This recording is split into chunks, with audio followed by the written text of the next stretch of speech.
Bonjour, c'est Bertrand de la chaîne Investir sur le long terme. Alors aujourd'hui, je vais vous parler de LVMH, Louis Vuitton Moët Hennessy.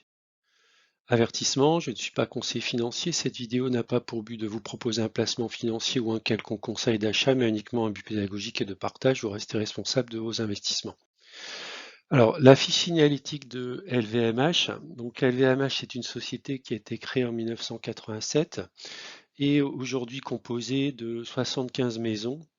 On verra un petit peu en détail par la suite, et 6 grands secteurs d'activité que je vais détailler également un petit peu plus loin. LVMH est présent dans 80 pays, dispose de 5000, un peu plus de 5000 magasins pour un chiffre d'affaires en 2020 de 44,7 milliards d'euros. LVMH emploie 150 000 employés dans le monde, dont 71% de femmes et 179 nationalités. Donc LVMH est bien sûr le leader mondial du luxe. Alors si on regarde la répartition des ventes par groupe d'activités, donc les fameuses 6 activités, donc là à peu près 50%, 47% du chiffre d'affaires dans la mode et la maroquinerie, Louis Vuitton, enfin toutes les grandes marques associées à la mode et la maroquinerie. Ensuite, on va voir 23%, c'est ce qu'on appelle la distribution sélective et autres activités. Alors là, ça correspond en fait à une notion de retail chez LVMH, mais retail de la mode, notamment par exemple des magasins comme le Bon Marché à Paris. Les parfums et cosmétiques 12%, les montres et joaillerie 7% et les vins et spiritueux 11%. Alors, en ce qui concerne la répartition du chiffre d'affaires par région, donc on a une répartition assez homogène avec quand même depuis quelques années peut-être un point un peu plus fort, notamment sur la partie Asie, hein, puisque l'Asie plus le Japon correspond à 41% du chiffre d'affaires de LVMH. On aura 16% pour l'Europe, dont plus 8% pour la France, donc ça fait 24% pour l'Europe et 24% pour les États-Unis. Donc on a vraiment un chiffre d'affaires qui est relativement bien réparti sur l'ensemble du globe.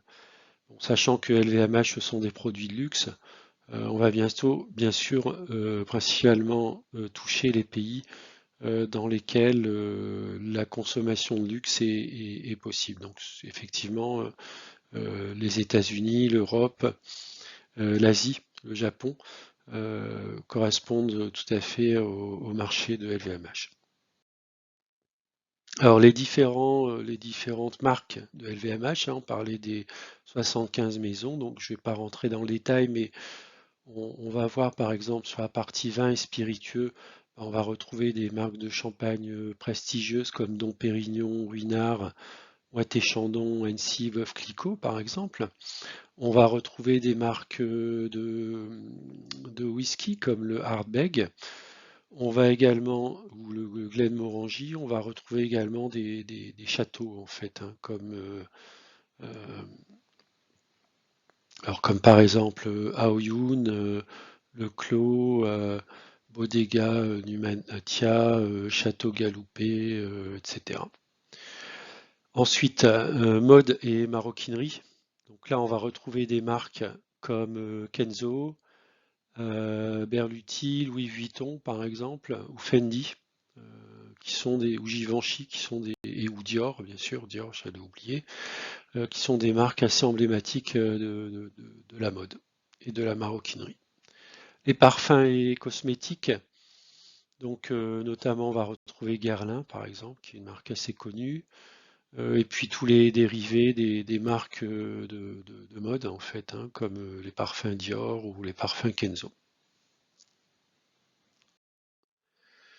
Les montres, avec des marques assez prestigieuses comme Chaumet, Tag Heuer, Zénith, Bulgari ou Hublot, qui sont des marques assez réputées. On va retrouver donc dans le selective retailing, j'en ai parlé, donc le Bon Marché, rive gauche. On va retrouver également la grande épicerie de Paris et puis la chaîne de magasins Sephora. Dans les autres activités, on va retrouver par exemple des activités telles que la Fondation Louis Vuitton qui propose des expositions assez intéressantes. Alors les chiffres clés de LVMH, donc un chiffre d'affaires qui a marqué le pas en 2020 avec la fermeture de l'économie, mais qui en projection sur l'année 2021-2022 devrait renouer très rapidement avec une forte croissance. On voit par exemple que le chiffre d'affaires de 2019 de 53 milliards avec une prévision de 62 puis 68 milliards sur l'année 2021-2022, ce qui est tout à fait intéressant, avec une hausse très significative du résultat net et également du dividende. Alors j'ai regardé en termes de dividendes, donc il y a eu une baisse du dividende donc, sur l'année 2019. En 2020, donc un dividende de 6 euros avec un payout ratio de 64%, ce qui donne un rendement annuel de 0,94%, ce qui n'est pas exceptionnel, mais qui pour une société en forte croissance est tout à fait acceptable compte tenu des cours de l'action LVMH.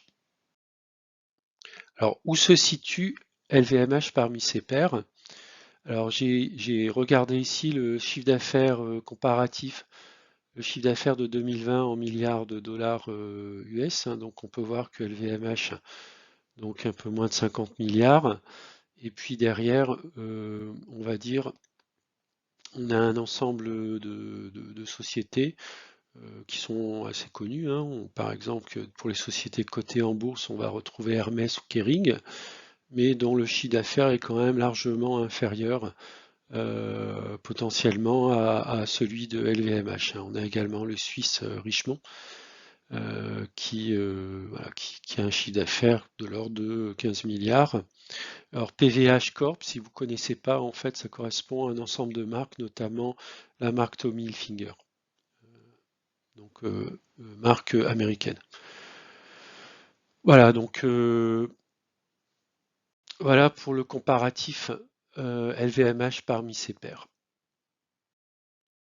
Alors les performances boursières de LVMH, alors j'ai pris un comparatif avec des sociétés qui sont également cotées sur le CAC 40, comme Hermès et Kering. Hermès, et d'ailleurs, il n'est pas au CAC 40, mais sur l'Euronext Paris. Si on avait investi il y a 10 ans, en fait, 100 dans chacune des entreprises, donc dans tous les cas, on est gagnant. Pour Kering, on a été multiplié par 7,11, plus 711%, 731% pour LVMH et 1631% pour Hermès. Donc effectivement, quand on regarde la comparaison des cours des trois actions, on voit nettement que Hermès a surperformé les sociétés LVMH et Kering.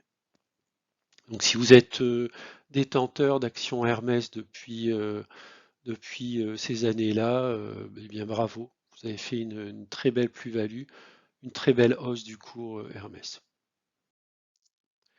Alors, si on se concentre un peu plus sur l'analyse graphique long terme de LVMH, il n'y a pas grand-chose à dire. Depuis les années 95, on est dans un couloir qui est haussier, avec une accélération depuis, on va dire, les années 2017. C'est le second couloir que j'ai représenté. Donc qui est vraiment très très haussier. Donc on voit que le luxe, avec l'explosion du nombre de millionnaires et de milliardaires sur la planète, le luxe se porte très très bien. Alors j'ai essayé de déterminer à partir de là des zones d'achat, de conservation, d'allègement. Je vous avouerai que moi je pense que LVMH c'est une action qu'il faut acheter, qu'il faut conserver. A priori, il ne faut pas la vendre. En tout cas, pas maintenant et pas dans un futur très proche. Donc j'essaie de déterminer des zones d'achat sur lesquelles on pourrait revenir. Donc notamment une zone 457-585 euros. Alors je sais, on est assez loin des cours actuels, mais c'est tout à fait possible. Ça correspondrait à la limite basse en fait du couloir ascendant en fait. Alors, est-ce que j'ai des actions LVMH sur mon PEA? La réponse est oui, j'ai une action, donc 630,98 € pour donc ce qui correspond à pardon, oui, un prix de revient unitaire à 630 €, ce qui correspond à 1,10% sur mon PRU. Et le nombre d'actions détenues est de une action, soit au cours effectif de ce matin, 704,30 € et 1,18% de mon portefeuille PEA. Je suis en légère plus-value de 73 €. Je n'ai pas reçu de dividende pour l'instant puisque j'ai acquis relativement récemment l'action LVMH. Alors, est-ce que j'ai des ordres en cours sur LVMH? Non. Je suis en attente d'un retour sur la zone d'achat pour renforcer un prix inférieur à mon PRU. Donc, on va dire, moi, mon point, c'est 630.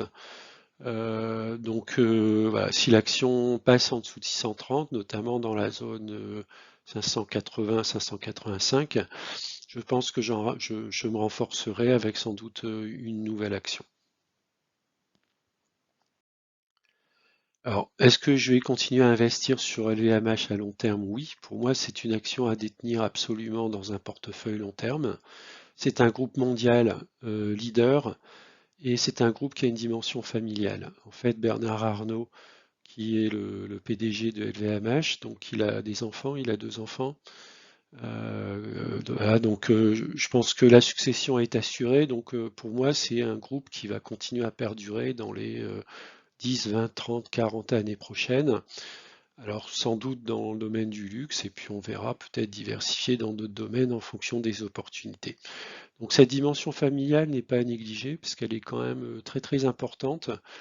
Et si on compare par rapport à d'autres groupes, vous prenez par exemple le cas de Bolloré, hein, Bolloré c'est également le cas, il a des enfants qui ont fait des études, qui ont été formés à l'entreprise familiale et qui reprendront également la suite euh, lorsque Vincent Bolloré prendra la retraite. Donc typiquement, ce sont des groupes qui sont assez solides. Si on compare par rapport à Lagardère, hein, où Jean-Luc Lagardère n'a pas vraiment assuré le suivi au niveau familial, hein, avec son fils qui a géré plutôt de manière catastrophique la société Lagardère. Donc on voit quand même que la dimension familiale est à double tranchant, mais elle est plutôt, on va dire, très, très positive, notamment lorsque on a assuré la continuité dans la famille. Alors bien sûr, je vais attendre un retour sur des cours plus raisonnables pour continuer à investir dans LVMH. Voilà, j'ai terminé avec la vidéo. Je vous remercie de l'avoir regardée et je vous dis à bientôt. Au revoir.